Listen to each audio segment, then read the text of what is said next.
বিসমিল্লাহির রহমানির রহিম। আমার আজকের রেসিপি পরোটা সংরক্ষণ। মাসের পর মাস পরোটা সংরক্ষণ করার সকল টিপস এবং ট্রিক্স রয়েছে এই ভিডিওতে। সুপ্রিয় দর্শক, আমি রিনিস কিচেন থেকে বলছি। আসসালামু আলাইকুম।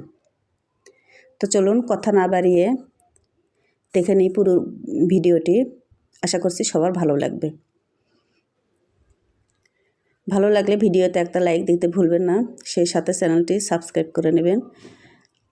আমি চলে যাচ্ছি মূল ভিডিওতে। এখানে আমি পরোটা ময়দা নিয়েছি 1 কেজি, 2 চামচ চিনি দিচ্ছি, 1 চামচ লবণ দিচ্ছি আর সামান্য পরিমাণ রান্নার তেল দিচ্ছি। এ পর্যায়ে তেলের পরিবর্তে বাটার কিংবা ঘি ইউজ করা যায়, যার হাতের কাছে যেটা থাকে সেটা ইউজ করতে পারেন। তো সবগুলো উপকরণ আমি আটার সাথে ভালো করে একটু মেখে নেব। আটা যখন এভাবে সফট হয়ে আসবে সে পর্যায়ে আমার মাখাটা পারফেক্ট। আর এই পর্যায়ে আমি কুসুম গরম পানি অ্যাড করে ভালো একটা সফট ডো তৈরি করে নেব। তো এই পর্যায়ে অবশ্যই কুসুম গরম পানিটাই অ্যাড করতে হবে, নইলে পরোটাটা শক্ত হয়ে যাবে। তো আমি আর ডোটা পারফেক্টভাবে তৈরি করে নিলাম, এরকম সফট করে। গরম পানি ইউজ করার কারণে আমার হাতে একটু আটা লেগে যায়নি, খুব স্মুথভাবে আমি ডোটা তৈরি করে নিলাম। এবার ডোটাকে সামান্য উপর থেকে তেল লাগিয়ে রেস্টে রেখে দেব 2 ঘন্টার মতো। পরোটা তৈরির ক্ষেত্রে রেস্টে রাখা খুব জরুরি, অবশ্যই এই কাজটা করতে হবে। তো আমি ঢাকনা দিয়ে রেস্টে রেখে দিলাম 2 ঘন্টা। ফিরব 2 ঘন্টা পরে। আমি 2 ঘন্টা পর ফিরলাম। আমার ডোটা মাশাআল্লাহ অনেক সফট হয়ে এসছে, এরকম নরম। তো পরোটা বানানোর জন্য আমার ডোটা একেবারেই পারফেক্ট। এবার আমি এই ডোটাকে পরিমাণ করে লেচি কেটে নেব।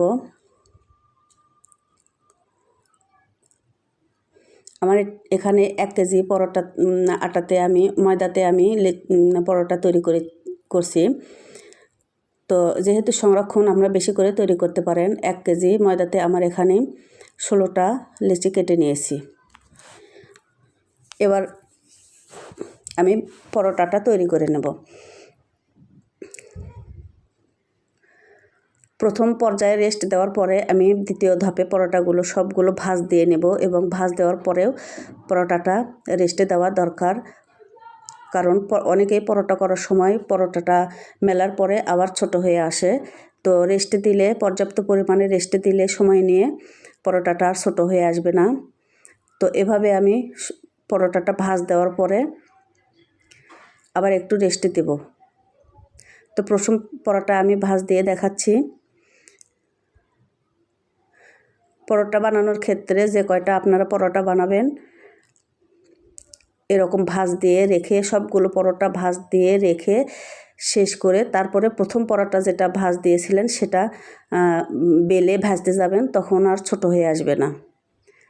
প্রথম পরোটা তখন এমনিতেই রেস্ট পেয়ে যাবে। তো পরোটা বানানোর ক্ষেত্রে পরোটার ডোটা রেস্টে দেওয়া অনেক জরুরি একটা টিপস। তো আমি পাতলা করে যত দূর সম্ভব বেলে নিলাম আর একটু তেল দিচ্ছি। পুরো পরোটা জুড়ে তেলটা ছড়িয়ে দেব এভাবে হাত দিয়ে।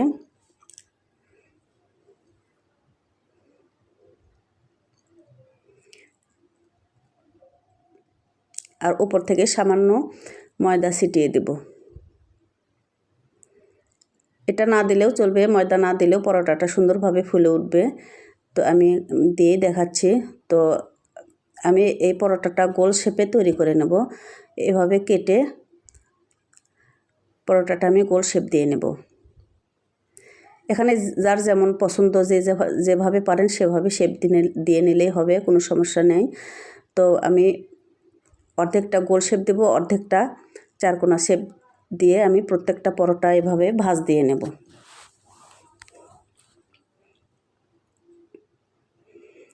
এবার দ্বিতীয়টা দেখাচ্ছি, আমি আর একটা বেলে দেখাচ্ছি।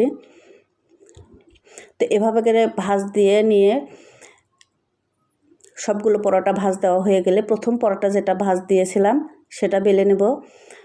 তাহলে প্রথম পরোটাটা 5 থেকে 6 মিনিট রেস্ট পাবে আর ভালো করে মেলে যাবে। তো আমি এটা দ্বিতীয় পরোটায় ভাঁজ দিচ্ছি।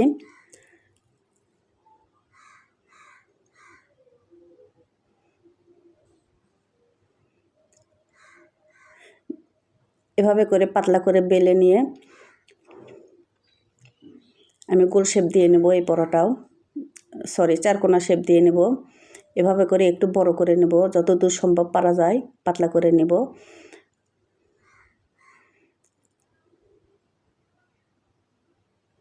আর এভাবে করে তেলটা পরোটার উপর ছড়িয়ে দেব হাত দিয়ে, সব দিকে যেন তেলটা ভালোভাবে লাগে। এভাবে করে পরোটা রেডি করলে, যারা প্রত্যেকদিন সকালের নাস্তায় আমরা পরোটা খাই, এভাবে করে তৈরি করে রাখতে পারি। এতে করে অনেক সময়টা বেঁচে যায় সকালবেলার। আর রুটি সংরক্ষণের ওপরও আমার একটা ভিডিও আছে চ্যানেলে, চাইলে দেখে নিতে পারেন।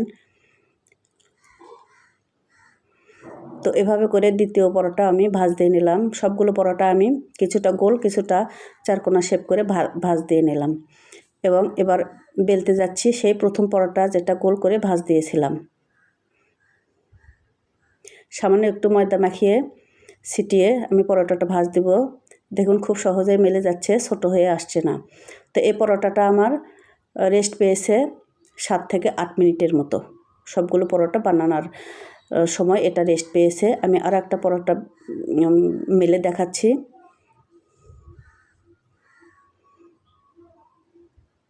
একটু ময়দা ছিটিয়ে এটাও আমার সুন্দরভাবে মেলে যাচ্ছে, কোনো রকম ছোট হয়ে আসছে না। তো পরোটা বানানো এবং সংরক্ষণের ক্ষেত্রে এটা একটা অন্যতম টিপস যে রেস্টে রাখতে হবে।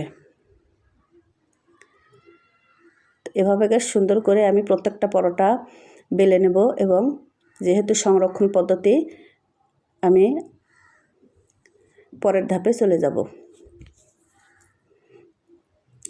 সংরক্ষণের ক্ষেত্রে পরোটা এভাবে আঁচ দিয়ে উল্টিয়ে পাল্টিয়ে 10 সেকেন্ড কিংবা 12 থেকে 15 সেকেন্ড করে ভেজে নেব এপাশ ওপাশ। এর বেশি ভাজা যাবে না। তো আমি দেখাচ্ছি দুটো পরোটা এভাবে করে সবগুলো পরোটা আমি ভাজ দিয়ে নেব। সেম এরকম, এর চেয়ে বেশি ভাজা যাবে না। তো সবগুলো পরোটা আমি আঁচ দিয়ে নিয়েছি, সেঁকে নিয়েছি আর ঠান্ডা করে নিয়েছি। একেবারে ফুল ঠান্ডা হওয়ার পরে আমি ফ্রোজেন করব। এর চেয়ে বেশি ভাজা যাবে না। সবগুলো পরোটা আমার ঠান্ডা হয়ে এসছে। তো আমি যাচ্ছি ফ্রোজেন করার ধাপে। র্যাপিং পেপারে আমি মুড়িয়ে নেব ভালো করে। এখানে যাদের হাতের কাছে র্যাপিং পেপার থাকবে না, প্লাস্টিক পলিথিন, পরিষ্কার পলিথিনের মাধ্যমে এই কাজটা করতে পারেন। যেন ভালো করে মোড়াতে হবে, যেন ভেতরে কোনো বাতাস বা ফ্রিজের ঠান্ডা হাওয়া না ঢোকে। যদি কোনো বাতাস ঢোকে এতে করে পরোটা ভাজার সময় শক্ত হবে, ফুলবে না। তো আমি এভাবে করে ভালো করে উপর নিচ দিয়ে চতুর সাইডের র্যাপিং পেপারটা ভালো করে মুড়িয়ে ফ্রিজে রেখে দেব ফ্রোজেন হওয়া পর্যন্ত। ফিরব পরের দিন ফ্রোজেন হওয়ার পরে। ভালো করে র্যাপ করতে হবে যেন কোনো রকম বাতাস না ঢোকে, এটা মাথায় রাখতে হবে।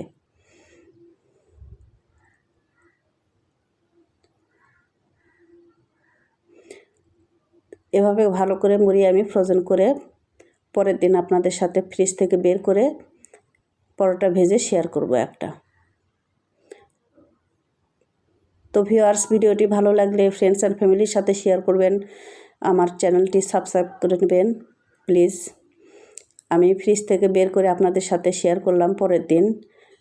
আমার প্রত্যেকটা পরোটা শক্ত হয়ে গেছে, দেখুন দেখা যাচ্ছে এবার এরকম একটার সাথে একটা লেগে যায়নি, সহজেই খুলে আসছে। প্রত্যেকটা পরোটা আমি খুলে দেখাচ্ছি, সবগুলো শক্ত হয়ে গেছে। তো এভাবে করে রাখলে কোনো সমস্যাই হবে না ইনশাল্লাহ। বার করে ফ্রিজ থেকে বার করে শুধু ভেজে নিয়ে পরিবেশনের পালা। সবগুলো পরোটা আমার খুলে আসছে একে একে। তো আমার এই টিপসগুলো ফলো করে আপনারা ফ্রোজেন করতে পারেন। আমার মতো এরকমই হবে আশা করা যায়। তো দেখুন সবগুলো পরোটা এরকম শক্ত হয়ে গেছে। আমি আপনাদের সাথে এবার ভেজে শেয়ার করব।